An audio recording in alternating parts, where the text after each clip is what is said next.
Harris, and this is Extension, and we are presenting for Dr. Craixon's Finance 653 graduate finance class.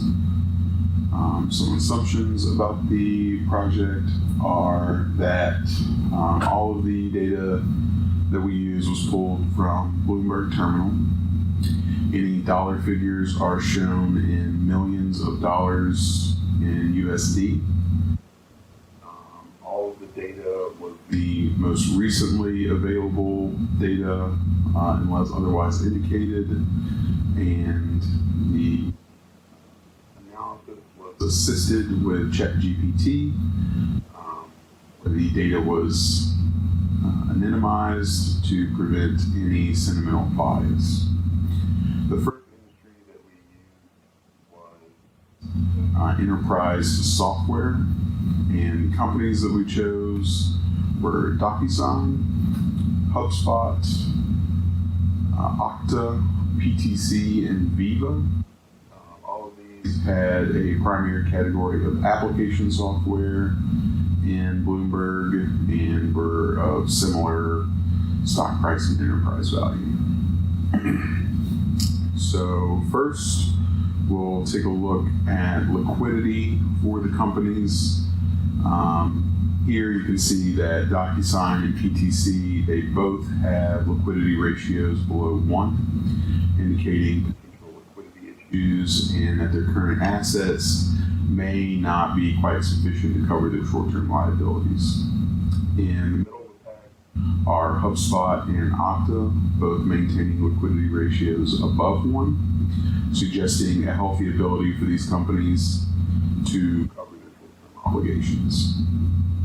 Viva is sitting at the top, demonstrating very strong liquidity with ratios well above the others, giving it a substantial cushion to cover its liabilities in the short term, though they could bring that down a bit as they may not be utilizing their assets to the full efficiency. Next, we'll take a look at how each company is managing their debt. DocuSign has a relatively higher equity multiplier, suggesting a higher degree of financial leverage compared to the rest. However, the low cash coverage ratio indicates that the company may have difficulty covering its expenses with cash. Though less leveraged, Okta and PTC find themselves in a similar position with even lower cash coverage. Viva has found itself to be in the best position in regards to its debt, with an average amount of leverage and a comfortable amount of cash coverage. And HubSpot is sitting somewhere in the middle, maintaining an average amount of leverage, but less cash coverage than would be desired. And here we'll take a look at the company's utilization of their assets. We can see that HubSpot and DocuSign appear to have relatively efficient asset utilization, while Okta, PTC, and Viva they're showing varying degrees of lower efficiency. This largely lines up with what we've seen so far, with the exception of DocuSign and Viva. Despite struggling with liquidity and coverage, DocuSign appears to be extracting the most value from their assets, and conversely, Viva, who maintains the highest liquidity and coverage amongst them, seems to be having some issues in this area. Flows for each company. DocuSign displays a price to free cash flow ratio of 16.2, which would normally suggest a good value, but I believe that the lower ratio has more to do with profitability issues that we'll see later, indicating investor caution rather than a rare find. HubSpot has the highest price to free cash ratio of 96.63, which just seem to be willing to pay a premium for this stock, possibly in part due to their recent announcement of a new suite of integrated AI tools. Again, from what we'll see later, and in contrast to DocuSign, I believe that this indicates high expectations for future growth at HubSpot. Okta and PTC are sitting in the middle, with Okta having a bit more of a premium than PTC and Viva. And finally, Viva at a price to free cash flow ratio of 29.8 is the most appealing among the bunch when all other factors are considered. This slide, we'll take a look at some measures of profitability. DocuSign, HubSpot, and Okta are experiencing losses, as indicated by a negative ROA and ROE. PTC has both a positive ROA and ROE, indicating profitability and efficiency in using their equity to generate returns. Ideally, these numbers would be a little higher. Viva has the highest ROA and ROE among listed companies and is more in line with what we'd like to see for these numbers, suggesting strong profitability and efficient use of both assets and equity. It appears to be performing well in terms of returns. Next, we'll examine some of the company's market indicators. So DocuSign, HubSpot, and Okta are all experiencing challenges, as indicated by negative PE ratios, negative EVAs, negative ROIC. All three may be facing some kind of financial difficulties or operational issues. And it is worth noting that a negative PE ratio is unusual, and it suggests that these companies are experiencing negative earnings or losing money somewhere, which, considering what we've seen and will see, is not surprising. PTC rings out a positive for all three metrics. We do see a very high PE ratio, which is concerning, as it suggests that the stock is overvalued by investors and has the potential to cool down significantly in the future. Viva, despite having a negative EVA, looks the most appealing for the lot, with a still somewhat high but more reasonable PE ratio and higher return on their invested capital. Finally, we'll take a look at the company's growth over the last 5 years as measured by enterprise value.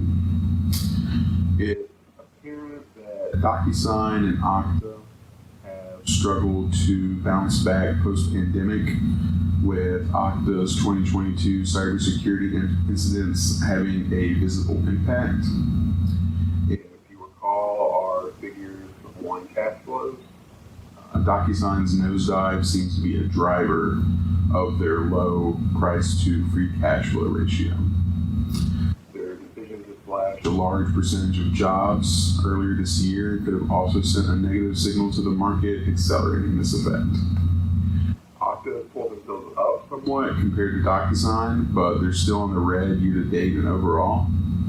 Viva and PTC, both of whom rolled out very successful new products this year, have displayed less volatility, with Viva making modest gains and PTC weathering things a bit better and coming out with a more respectable rise.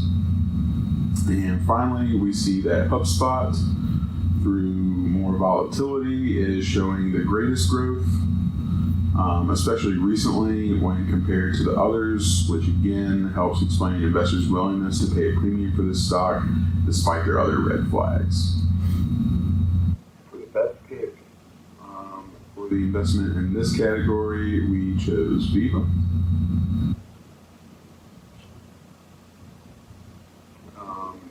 Our justification was that they had strong liquidity ratios. They've got the cash and assets on hand to cover their short-term liabilities. They are managing their debt well with a reasonable equity multiplier and cash coverage. They're making efficient usage of their assets. They're putting up a positive ROA and ROE. They're experiencing both short-term and long-term growth. And amongst the companies that we looked at for this category, they had the most realistic valuation. Next up, we'll have the fashion industry, which my partner Cecilia will talk to you about. Thank you so much, Kristen. All right, I will talk about the fashion retail. That is Macy's, Cato, American Eagle, Lululemon, and Nordstrom. First, I will talk about the liquidity.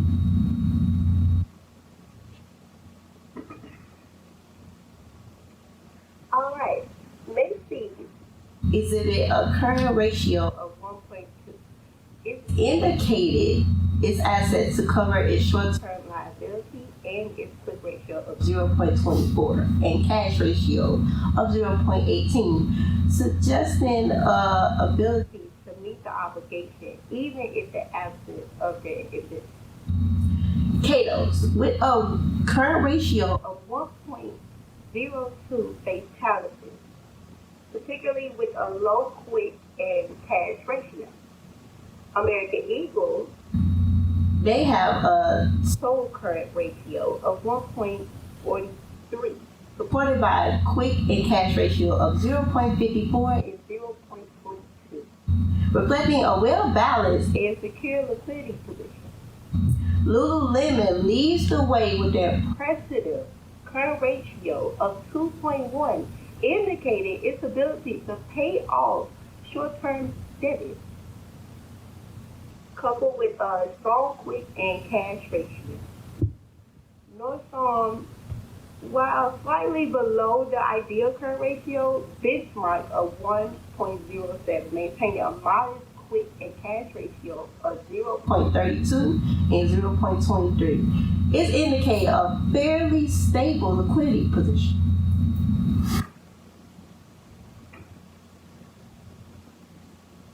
Next, I will be talking about the debit.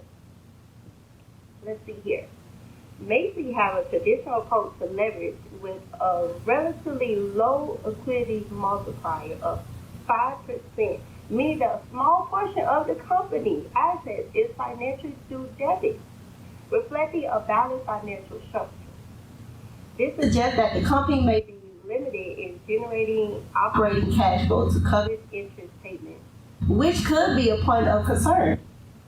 Cato's maintain a lower level of financial leverage with its equity multiplier of 3.1%, suggesting a relatively capital structure.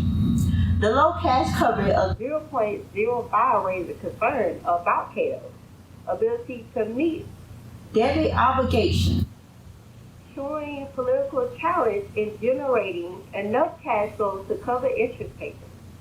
Now let's look at American Eagle.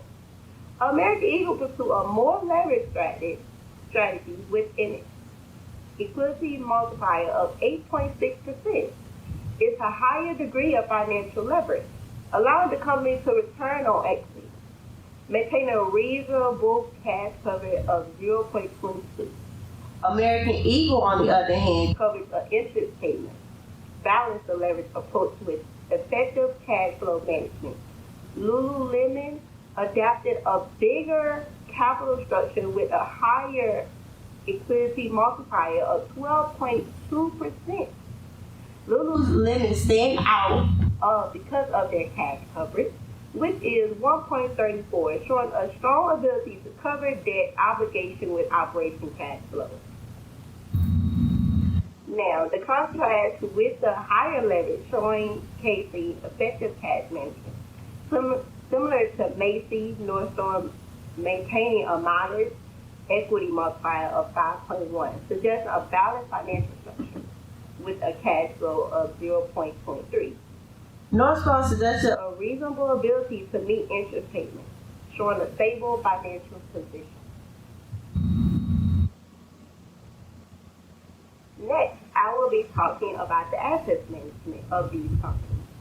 Macy's, with a total assets turnover of 1.3, reflected a modern structure in converting its assets into revenue.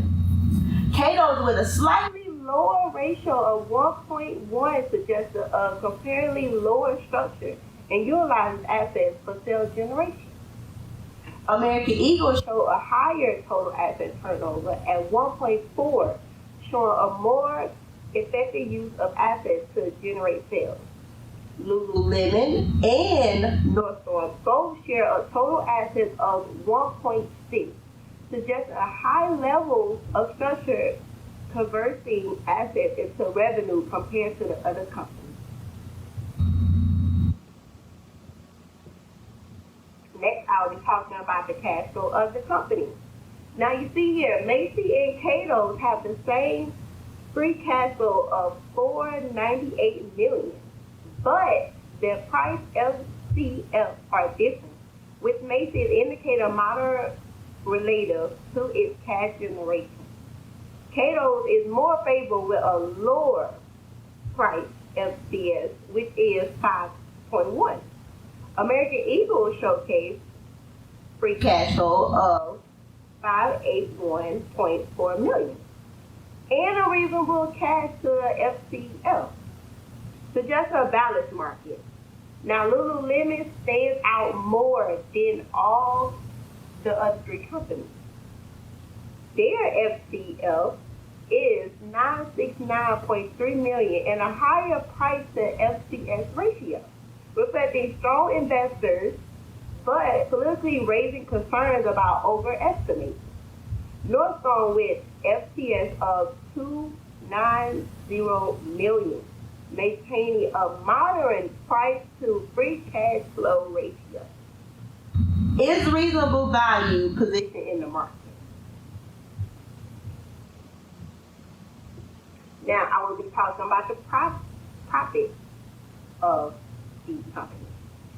Macy's display a positive return with both positive all A and all E, indicating the utilization of assets to generate profit and favorable return to shareholders. In concern, Cato's negative performance as reflected by a negative ROA and ROE, these will make the value suggest challenges in asset utilization and a lack of profit, raising concerns about the company's financial health. American Eagle, you ask, show a positive result in ROA and ROE, indicating effective asset management and favorable returns to shareholders. Lululemon show a positive performance, boasting a 18.50 million ROA and a 31.50 million ROE. This figure significant strong profit and use of assets, contributes to significant return for shareholders. Finally, the last company is Nordstrom. Presents positive result with a 1.30 ROA and a higher ROE of 17.70%, suggesting sound asset utilization and favorable returns to shareholders.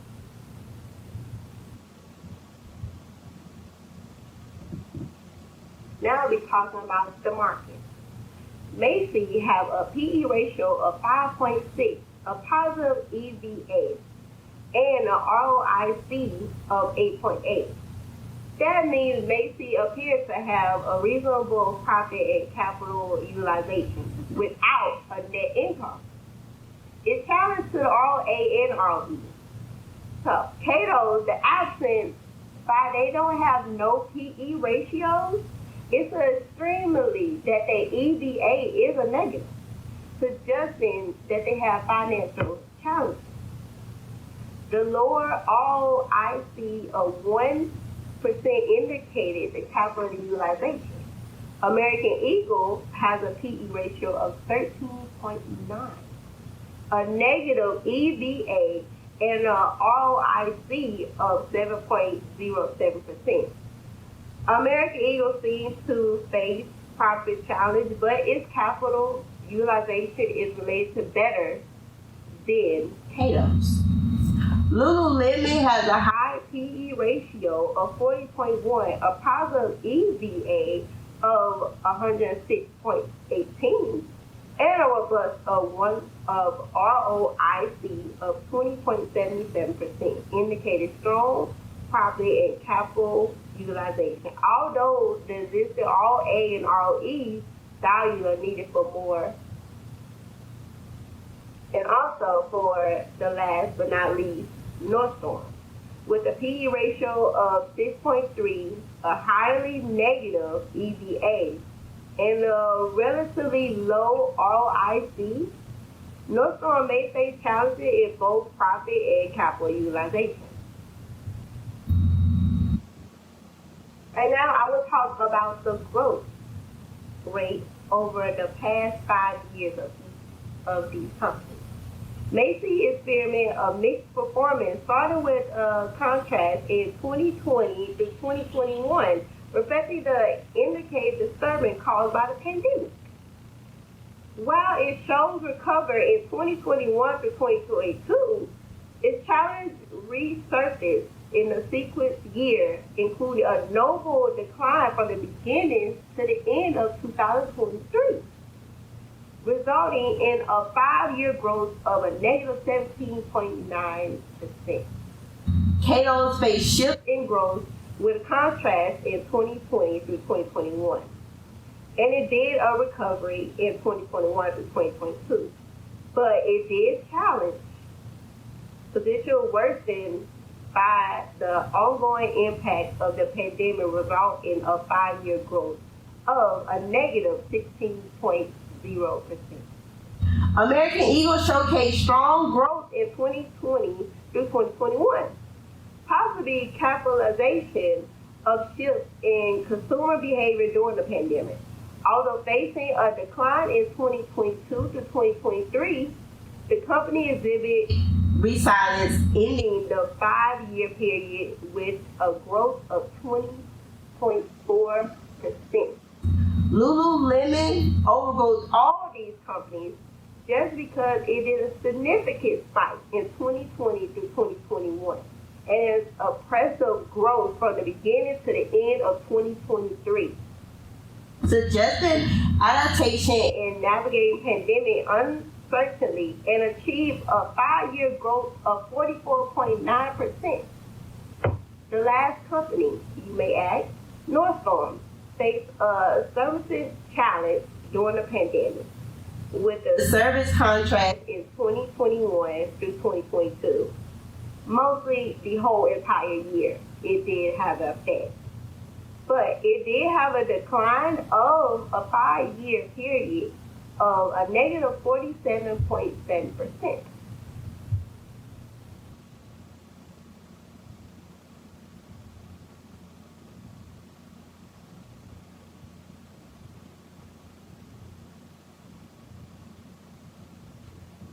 Okay, now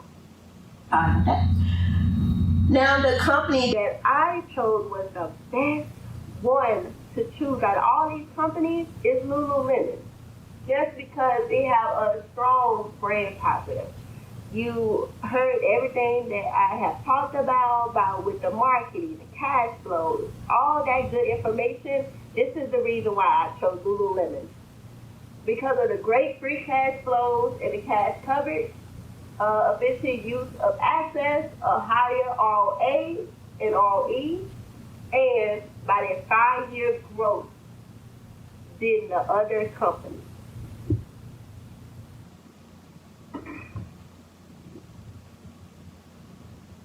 All right, next up, we for our final category, we looked at video game developers and publishers.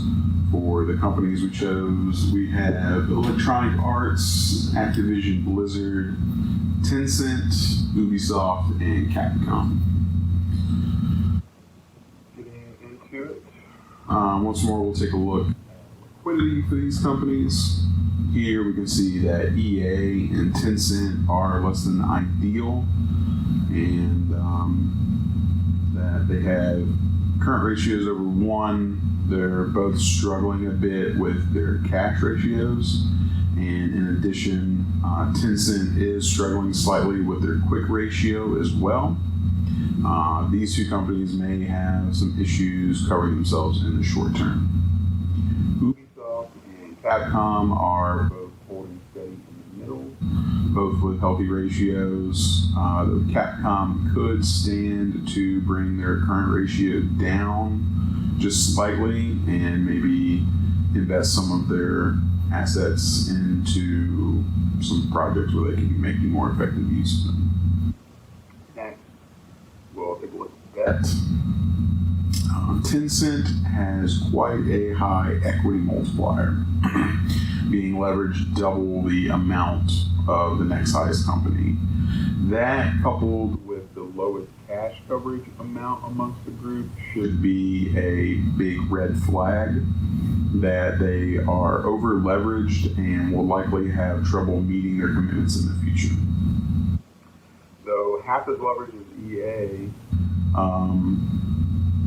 they could be doing a little better in their cash coverage, and the rest have a roughly similar amount of cash coverage with varying degrees of leverage. Capcom and Activision both seem to be handling their debt well, while Ubisoft has taken on only roughly half of those. Soon we'll see that could have an effect on their profitability, and they could most likely stand to raise their leverage up a little to be on a similar level as the rest. Next, we'll take a look at asset management. Unsurprisingly, we see levels similar to the software application companies. In contrast to the physical retailers, we see that Capcom and EA both appear to have relatively efficient asset utilization, whereas Activision, Tencent, and Ubisoft are all hovering around the same low level. For the most part, these will line up with what we'll see going forward, with the exception of Activision, who, despite their low utilization of assets, is still maintaining growth and profitability. And if they were able to increase this ratio somehow, I believe it will put them in a more favorable position. Next, cash flows for each company. Ubisoft here, I believe, has fallen into a similar position as DocuSign that we saw previously, where its low price to free cash flow ratio is more attributed to recent cold feelings toward the company rather than it being a good deal. Tencent and EA, however, have relatively low price to free cash flow ratios that more truly indicate a good deal, as these companies are posting positive numbers in many other areas. And finally, Activision and Capcom both sit at 30 plus, which could indicate that investors are willing to pay a premium, but also that the stock should have a cooling off period eventually. Next up, we'll look at profitability. This is where we really see Ubisoft start to struggle, being the only amongst these to be sitting in the negative, and not by any substantial amount. Next, we see that EA and Activision with similar numbers representing respectable returns, and at the top we see Tencent and Capcom boasting huge returns, but Capcom getting almost double back on their ROA. Tencent making excellent use of both its assets and its equity and establishing itself as the clear winner for this metric. Moving on, we'll view some market indicators. Ubisoft is clearly facing some challenges, as indicated by a PE ratio of 0, a negative EVA, and a negative ROIC. This is likely in part due to recent upsets from the company to consumers who have largely turned sour on the company. Activision and Tencent have both experienced negative EVAs, but despite this have seen a positive return in their invested capital. And we do see a slightly high PE ratio for Activision, though a small correction there would land them back in good territory. EA and Capcom both put up positive numbers across the board, with EA being just a touch high in the PE ratio, and Capcom boasting the best overall numbers. And finally, we'll take a look at the company's growth, again measured in enterprise value. It's apparent here that Ubisoft and Tencent struggled to bounce back post-pandemic, though Tencent has managed to stay profitable even while consolidating down. Ubisoft has not been able to manage the same and is shrinking at an alarming rate. Just like DocuSign, Ubisoft's poor performance appears to be a driver of their low price to free cash flow ratio as well. and Activision are looking very similar, both weathering the pandemic fairly well and managing decent growth in spite of it. Capcom experienced huge mid-pandemic growth, which has slowed down considerably in the most recent periods compared to EA and Activision. But even with the slowing down, they managed to grow even more than the others. So a slowdown period in growth may not be too bad for the company to mitigate any growing pains. Which brings us to our last pick for best investment in video games, which was Capcom. So we chose Capcom because they're staying liquid. They're able to cover their short-term liabilities. They're managing their debt well. They're making efficient use of their assets. Amongst this group, they had the highest ROA and ROE. They displayed good market performance, and they displayed some very good growth patterns as well. Which leads us finally to the best pick overall, which again was Capcom. It was tough picking between Capcom and Lululemon. There's an argument for both, but Capcom really edged it out in being the most consistent across the board. There wasn't really any one area in which it was struggling necessarily. It had the best position in liquidity for the three, showing high profitability. It's got good growth metrics. It's got respectable market performance. Of the three, we just believe that Capcom would be the best bet. Lululemon did come in a close second. And with that, we'll conclude our presentation, and we thank you for your time.